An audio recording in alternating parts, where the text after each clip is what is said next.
Bueno, muchas gracias. Un saludo cordial a todos ustedes. Veo algunos amigos, caras conocidas. Tengo que aclarar que cuando dicen que soy jefe negociador es hasta que llegan los ministros. Cuando llegan los ministros ya la jefatura termina. O sea, es jefe negociador del tema técnico más que nada. Pero bueno, hemos estado con algunos compañeros. Aquí veo a Marco, que fue durante mucho tiempo también un compañero negociador en temas de cambio climático. Está Dania, otra compañera que ha venido siguiendo los temas. Lo que me han pedido que dé una charla es sobre implementación de las políticas públicas en Ecuador, enfoque de las negociaciones de cambio climático.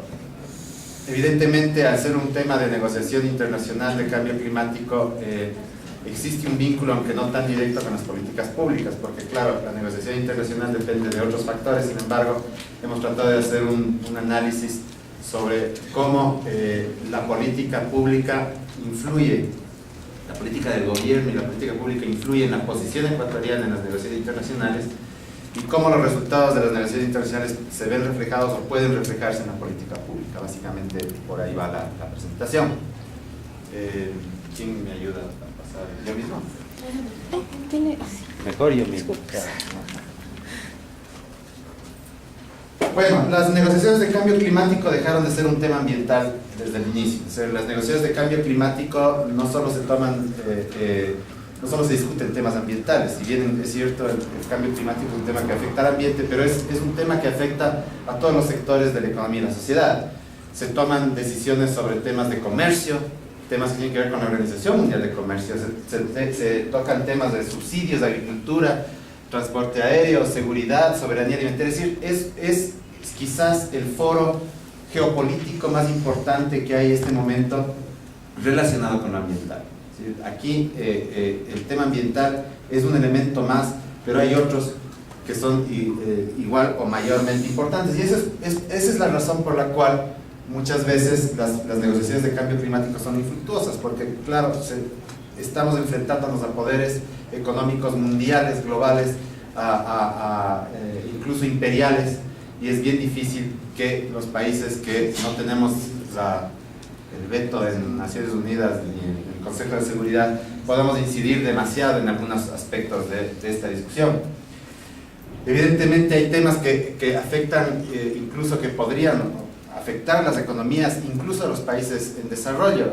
Si nosotros empezamos a hablar de energías alternativas, de medidas de respuesta para países petroleros, me dicen que el petróleo, por ejemplo, es el gran contaminador.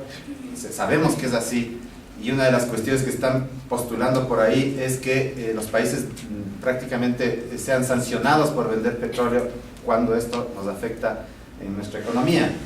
Seguimos siendo un país que, aunque depende cada vez menos del ingreso petrolero, es un país petrolero. Tiene que ver con temas de propiedad intelectual, que siempre son un problema, sobre todo cuando nos enfrentamos a empresas, a compañías transnacionales que tienen patentes. Sobre todo hablamos de propiedad intelectual en tecnologías que tienen que ver con la mitigación y adaptación al cambio climático. Hablamos de temas que tienen que ver con la misma gobernanza de las Naciones Unidas. Nosotros somos firmes partidarios del multilateralismo, pero sabemos que las Naciones Unidas, la Organización de Naciones Unidas, tiene serias falencias para llevar adelante resultados concretos del tema de cambio climático.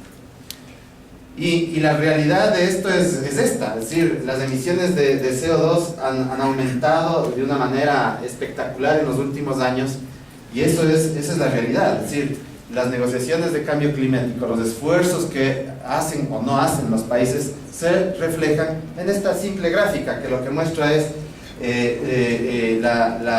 no solo digamos, cómo está mal distribuido el tema de emisiones de CO2, porque hay una cuestión.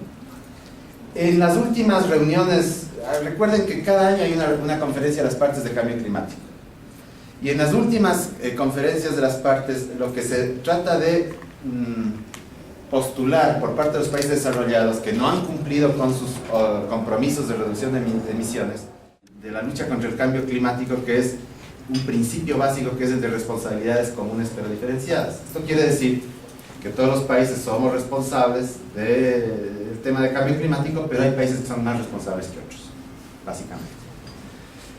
Y claro, En temas de desigualdad en la emisión de CO2 por habitante en el mundo, vemos que el 20% de los países más ricos aportan con el 60% a las emisiones, ¿no?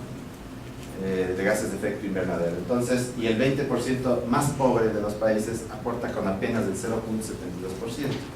Entonces existe una cuestión muy clara de responsabilidad y de corresponsabilidad de los países ricos, los países desarrollados, en el tema de cambio climático. Entonces, para fijar la posición ecuatoriana en las negociaciones de cambio climático, nosotros tenemos algunos principios que nos guían, que nos han guiado en estos últimos años, ¿no? Primero, el reconocimiento de que existe una deuda climática. Es decir, aquí ha habido países que se han aprovechado y se han apropiado de la atmósfera para su propio desarrollo. De hecho, el tema de cambio climático se debe básicamente a que muchos países se han desarrollado emitiendo gases de efecto invernadero a la atmósfera, ocupando la atmósfera que no necesariamente es de ellos. Hay un tema de justicia ambiental. Hay que reconocer que aquí el momento en que reconocemos que hay una deuda climática, también tenemos que reconocer que es necesaria una justicia ambiental. El tema del principio de responsabilidades comunes pero diferenciadas que ya mencioné, principios de equidad género, principios de equidad generacional, etc. Tenemos como postulado principal para nuestra posición nacional el buen vivir y, por supuesto, los derechos de la naturaleza. No podríamos siquiera pensar en postular los derechos de la naturaleza sin pensar en el tema del cambio climático y ver cómo lo enfrentamos. Temas de soberanía alimentaria, energética, manejo soberano de nuestros recursos naturales. Y aunque a diferencia de otros países amigos con los que tenemos excelentes relaciones, nosotros sí creemos en una economía con mercados, no de mercados, pero sí con mercados, y por eso nosotros sí estamos postulando la necesidad de un mercado de carbono regulado, pero no lo rechazamos. ¿Cuáles otros principios políticos que guían nuestra negociación, ¿no? Fortalecer el sistema multilateral, que es lo único que tenemos, pero que debería ser mucho más transparente, incluyente y equitativo. La integración para nosotros es fundamental, ir con posiciones conjuntas en diferentes... En el tema de cambio climático es muy clara esta situación de la necesidad de actuar en comunidad. Nosotros formamos parte de varios grupos de negociación. Quizás el más importante es el grupo de los 77. Se llama Grupo de los 77 más China, en donde están en realidad más de 130 países, que son países en desarrollo. Y tratamos de llevar posiciones conjuntas, no siempre se puede. O por supuesto, la CELAC, aunque no es un grupo de negociación dentro de las negociaciones de cambio climático, para nosotros es fundamental que tenga posiciones comunes en el tema. La ALBA, por supuesto, que es la alianza con los países que están más identificados con nuestro modelo de gobierno. Ya actualmente se acaba de crear un nuevo grupo que en inglés se llama Like-Minded Group, que es un grupo de composición afín, podríamos decirle en español, que es un grupo de países que son del G77, pero que es un subgrupo del G77 con unas posiciones un poquito más radicales que las que tiene el mismo G77. Y en ese grupo están varios países de Asia, de África y de América Latina. Pero en todo caso, la idea principal es que es la necesidad de fortalecer alianzas y grupos de negociación para no ir solos, porque solos pues nos pasan realmente por encima, ¿no? El manejo soberano de relaciones internacionales en las negociaciones, creo que eso es una política fundamental del gobierno. Ya no vamos nosotros a las reuniones a alzar las manos, vamos con posiciones críticas, vamos con posiciones propositivas, siempre cuidando una relación fuerte con la sociedad civil organizada. Tratamos siempre de mantener una red de apoyo de la sociedad civil en las negociaciones internacionales y sobre todo impulsar las iniciativas que lleve el Ecuador y de las que voy a hablar más adelante. Básicamente, esto es un resumen, no vamos a pasar mucho. Las prioridades nacionales, principios de cambio climático y el multilateralismo. Vamos un poco con cuáles son las posiciones que llevamos a esta próxima cumbre que se va a desarrollar en Qatar. La cumbre de Qatar es decimosexta, decimoctava, ya estoy hasta confundido, decimoctava conferencia de las partes de la Convención de Cambio Climático, y tiene unas características particulares de esta cumbre, porque es justo el 31 de diciembre de este año es cuando se termina el protocolo de Kioto y se inicia un segundo periodo de compromisos para este protocolo de Kioto. Es una especie de segunda parte del protocolo de Kioto. El problema, como sabemos, es que hay un país que nunca entró al protocolo de Kioto, que es los Estados Unidos, y hay 3 países que se han salido de este segundo periodo de compromisos. Más o menos estamos hablando de un 40% de las emisiones que emiten estos países que no van a estar controladas por ningún órgano como es el protocolo de Kioto, que es un instrumento legal vinculante. Lo que nosotros estamos planteando es que los países anexo 1, esto es, los países desarrollados, deben presentar sus KELROS, en inglés quiere decir emisiones cuantificadas, es el número de toneladas de carbono que ellos deben reducir, básicamente. Y tienen que presentar en Doha, que es donde se va a llevar a cabo esta reunión, compromisos ambiciosos. ¿Por qué? Porque estamos viendo que sin Estados Unidos y sin 3 países altamente emisores, más otros países de economías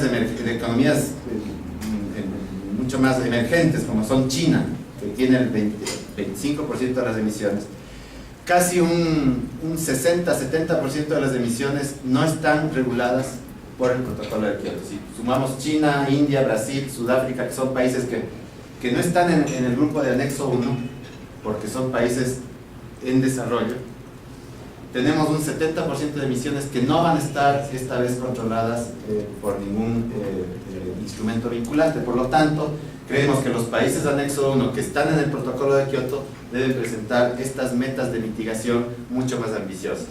Y una cuestión que es bastante sensible en las negociaciones que nosotros planteamos, que estas metas sean provisionalmente aplicadas inmediatamente. ¿Por qué? Porque un nuevo compromiso, un nuevo periodo de compromiso requiere ratificación de los congresos y puede pasar mucho tiempo para que todos los congresos ratifiquen un nuevo periodo de compromiso. Entonces lo que nosotros estamos proponiendo es que haya un mecanismo en la convención en el cual se exija que los países que van a entrar al segundo periodo de compromisos apliquen provisionalmente estas reducciones de emisiones. Caso contrario, pasarán muchos años hasta que empiece a activarse esta mitigación. Evidentemente requerimos que el segundo periodo de compromisos, este 2PC, segundo periodo de compromisos de Kioto, sea ambicioso y por supuesto legalmente vinculante. ¿Por qué? Porque hay algunos países que dicen, ok, yo puedo entrar a Kioto siempre y cuando no me obliguen a nada, siempre y cuando yo haga mis reducciones voluntariamente. Y es un ejemplo muy típico el que se discute. Cuando uno va a comer en un restaurante, en grupo, hay 2 formas de pagar la cuenta. Te pasan la cuenta y tú pagas, dices, dividamos entre todos. Muchos hacemos eso, algunos se sienten perjudicados, unos comieron más, otros comieron un plato más caro. Bueno, la otra forma es cada quien paga lo que comió. Pero hay una tercera forma, que es la que sucede en la conferencia de las partes, y es que cada uno paga lo que le da la gana. Entonces así es imposible. Puede ser que paguemos la cuenta, pero lo más seguro es que no paguemos. Entonces, por eso queremos un segundo periodo de compromisos legalmente vinculante, para evitar que los países desarrollados te digan, ok, yo hago mis emisiones, mi reducción de emisiones, pero según lo que yo crea. Y una cuestión fundamental de la posición ecuatoriana es que los países que no sean parte del protocolo de Kioto, que no ratifiquen un segundo periodo de compromisos, no pueden ser beneficiados con los llamados mecanismos de flexibilización. ¿Qué son estos? Por ejemplo, los MDLs, los mecanismos de desarrollo limpio, o los proyectos de implementación conjunta, o cualquier otro mecanismo que son estos mecanismos de flexibilizar la reducción de emisiones. Ok, no entran, no son beneficiarios de los mecanismos de flexibilización. Estos temitas son súper espinosos en las negociaciones, porque es irse contra los intereses de grandes compañías y grandes corporaciones que están anidadas en los países desarrollados. ¿Qué es lo que lleva el Ecuador como propuestas? podríamos hablar mucho sobre el resto de temas que vamos a discutir y a negociar en estas reuniones. Acuérdense que son como fácilmente 40, 45 temas y vamos delegaciones pequeñas. Nuestro país va con relación de 6, 7, 8, 10 personas. No nos damos abasto para cubrir lo que otras delegaciones que van con 300 personas cubren en todas las negociaciones. Entonces nosotros tenemos que seleccionar aquellos aspectos de la negociación en donde que más nos pueden afectar o donde a nosotros como país, o en donde más podemos tener incidencia. Uno de esos es una propuesta que llevó el Ecuador y que ha sido apoyada por varios países, que es lograr un mecanismo de MRV, que quiere decir medición, reporte y verificación. Hay un mecanismo similar para cuantificar la reducción de emisiones. Es decir, yo digo, por ejemplo, el país X dice, yo he reducido mis emisiones en 10%. Ah, bueno, vamos a comprobar, vamos a medir, vamos a verificar y vamos a reportar. Nosotros estamos planteando lo mismo, pero para el financiamiento. ¿Por qué? Porque es muy simpático lo que hacen los países desarrollados. Ellos han ofrecido un montón de plata para frenar el cambio climático. Lo ofrecieron en Cancún, lo ofrecieron en Cancún particularmente. Ofrecieron $100.000 millones al año. ¿Ya? Evidentemente esa plata no existe, no hay. Entonces lo que hacen los países desarrollados es decir, ok, el proyecto que yo tengo de reducción de la pobreza en Chad, cuéntele como también de mitigación del cambio climático. Entonces hacen un doble conteo y el objetivo de tener recursos para cambio climático se diluye, porque lo que queremos es que los recursos para cambio climático sean nuevos, adicionales y predecibles. Entonces el Ecuador propone un mecanismo de verificación de los recursos financieros. Además estamos proponiendo cómo llenar el saco del Fondo Verde, que es este fondo precisamente para combatir el cambio climático. Y entre otras cosas hemos propuesto un documento para varios arreglos institucionales y financieros para poder obtener recursos. Uno es los llamados derechos especiales de giro, que son unas cosas muy extrañas que se inventan los economistas, pero es básicamente una emisión de dinero para alguna causa específica. Se ha usado mucho en salvatajes bancarios. Entonces nosotros proponemos, ¿por qué no usamos derechos especiales de giro para cambio climático? O, por ejemplo, el famoso y conocido por algunos impuesto Daly Correa, que es un impuesto a la producción petrolera, que ya fue expresada por el presidente Correa en la última cumbre árabe, bueno, así expresada varias veces, pero en la última cumbre árabe América Latina en Lima se lo expuso una vez más. O, por ejemplo, un impuesto a las transacciones financieras para alimentar el fondo verde. Tenemos otro tema que es un capítulo de la convención que se llama Various Approaches, aproximaciones varias, es una especie de misceláneos de cosas, y ahí estamos planteando nosotros el tema de emisiones netas evitadas. ¿Qué es esto? Es un nuevo mecanismo mediante el cual un país decide soberanamente dejar de hacer alguna actividad que emite, que produce emisiones a la atmósfera a cambio de una compensación por parte de los países desarrollados. Es decir, si yo realizo una actividad que está emitiendo CO2 a la atmósfera, yo puedo decir, ok, yo dejo de hacer esa actividad, pero compensen por lo que estoy perdiendo. Es el principio básico de la iniciativa Yasuní-TT, que es dejar el petróleo bajo tierra, evitar la emisión de un montón de toneladas de carbono a cambio de compensación. Nosotros estamos planteando eso para toda actividad humana, económica, que genere emisiones. Y pese a que al principio decían que estábamos locos y que eso era una barbaridad, es un mecanismo que nosotros queremos que convierta en un mecanismo, reconocido por la convención, es decir, el de poder cuantificar emisiones no emitidas, es decir, claro, la no emisión de emisiones, e inclusive volverle un mecanismo de mercado eventualmente. Tú puedes comprar y vender, así como se compran y se venden créditos de carbono emitidos, como son los mecanismos de desarrollo limpio, créditos de carbono no emitidos. Entonces esa es otra discusión que tenemos en el tema. Entonces hemos hecho algunas cosas interesantes con el club de amigos de N, emisiones acreditadas entre algunos países. y reuniones bilaterales. Desde hace 2 años, 3 años estamos llevando reuniones bilaterales, convenciendo de a poquito a la gente de que emisiones net zero es un mecanismo que podría ser una solución alternativa o complementaria a las que hay hasta ahora. Y cuando hablamos de nuevos mercados, también puede ser un mecanismo de mercado, pero sobre todo es un mecanismo de no mercado, es decir, también se puede trabajarlo como un mecanismo de no mercado. Por ejemplo, las contribuciones que dan los países a la iniciativa Yasuni-TT para evitar la extracción de petróleo y por lo tanto la emisión a la atmósfera, podrían ser contabilizadas como aportes, es decir, como parte de la meta de contribuciones para el combate del cambio climático de ese país, ¿no? O lo que sucede con el famoso RED, que es el reducción de emisiones por deforestación, que es básicamente que un país industrializado, desarrollado, le da recursos a un país en desarrollo por mantener unos bosques en pie, porque los bosques tienen carbono en sus maderas. El momento en que talas el bosque, ese carbono por la actividad industrial o lo que sea, se libera y es el mismo principio básicamente. ¿Sí? Acá te están compensando por no tirar el bosque, esto es un principio que también compensaría por no hacer otras actividades que generan emisiones.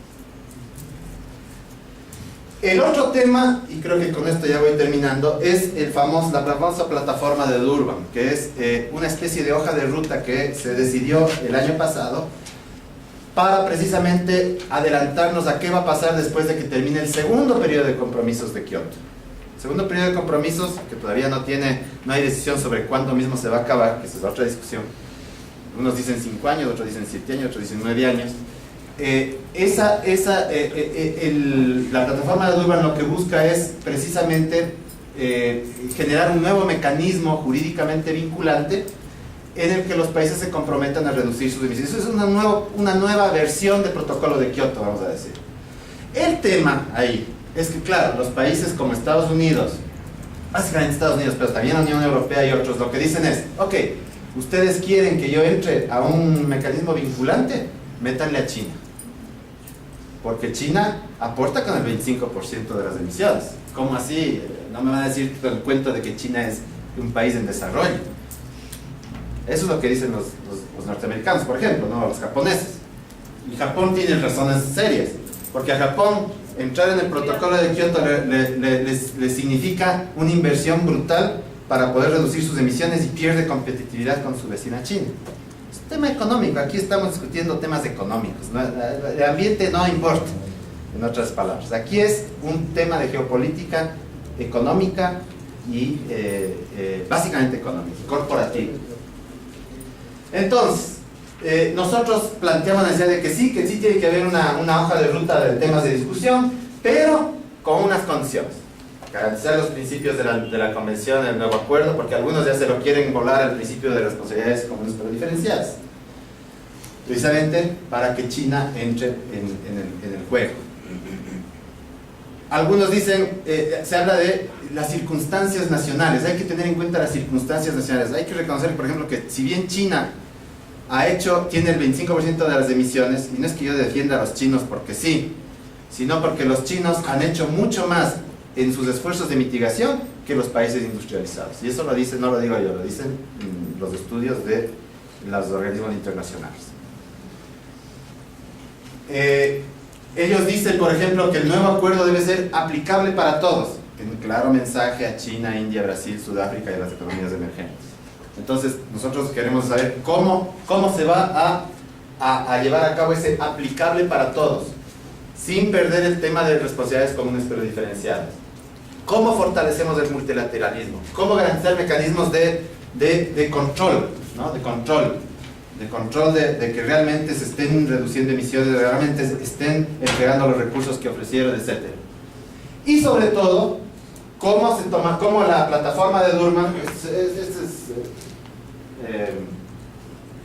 quiere decir ad hoc group on the Durban platform, pero es la plataforma de Durban, tomará en cuenta el trabajo no resuelto por los grupos de trabajo que venían actuando hasta ahora, porque hay una cuestión muy simpática también que quieren hacer los países desarrollados. Dicen, bueno, ya, ok, empecemos de cero. Empecemos con la plataforma de Durban desde cero. Como que no ha pasado 20 años de Convención de Cambio Climático y como que nosotros no hemos hecho ofrecimientos de ningún tipo. Entonces, hay un montón de cuestiones no resueltas, de un montón de grupos de trabajo en la Convención que hay que ver en qué queda. Entonces, básicamente, estos son algunos temas. La plataforma de Durban tiene lo que se llaman dos canales, dos work streams que les dicen, ¿no? El uno, básicamente, el uno es precisamente el tema de la ambición en la reducción de emisiones, y el otro es unos temas complementarios. Y lo que nosotros queremos que se discuta es el nivel de ambición, por supuesto, de las promesas de mitigación, que no todos los países las han presentado. Determinar el vínculo entre acciones nacionales que sean suplementarias y adicionales con el trabajo de la Convención, porque dicen, Japón por ejemplo dice, ok, yo no entro al segundo periodo de compromisos, pero yo hago mis movidas de mecanismos de desarrollo limpio bilateralmente, sin entrar en la Convención. No quiero que la Convención ni me controle, ni me vigile, yo hago mis mecanismos de mitigación bilateralmente con países, saliéndose del multilateralismo, precisamente. Las medidas de implementación, esa es otra discusión grandísima. Las medidas de implementación básicamente son tres cosas: fondos, capacidad y transferencia de tecnología. Y en esos tres, ninguno de los tres han cumplido los países desarrollados. No nos han dado fondos, nos ponen trabas a la transferencia de tecnología con los temas de derechos de propiedad intelectual, y el tema de construcción de capacidades tampoco se ha visto hasta el momento. Temas de participación de la sociedad civil, desarrollo de acciones de gran potencial de mitigación, el tema de emisiones netas evitadas, y cuáles son los avances que hemos tenido a nivel ya más nacional, digamos, con respecto a toda esta discusión de cambio climático. Primero tenemos un comité interinstitucional de cambio climático en donde están 9 ministerios, 9 carteras de Estado, y que reportan regularmente al presidente de la República. O sea, se le ha dado en este gobierno una importancia predominante, clara, al tema de cambio climático como un aspecto estratégico del desarrollo del país. El secretariado técnico y la presidencia la tiene el Ministerio del Ambiente, quien también ha preparado la Estrategia Nacional de Cambio Climático, y junto con las instituciones del Comité Interinstitucional de Cambio Climático estamos en la discusión, en caso de ganar las elecciones el próximo año, de un nuevo Plan Nacional para el Buen Vivir, en donde el tema de cambio climático sea fundamental. Estamos discutiendo una nueva matriz productiva y energética, en donde también el tema de cambio climático está en la mesa de negociaciones. Y en temas de adaptación tenemos una serie de políticas, estamos realizando una serie de políticas que tienen que ver con el tema de gestión de riesgos, y tienen que ver con la adaptación. Eso es básicamente la presentación que les quería hacer, y las órdenes después si tienen preguntas. Gracias.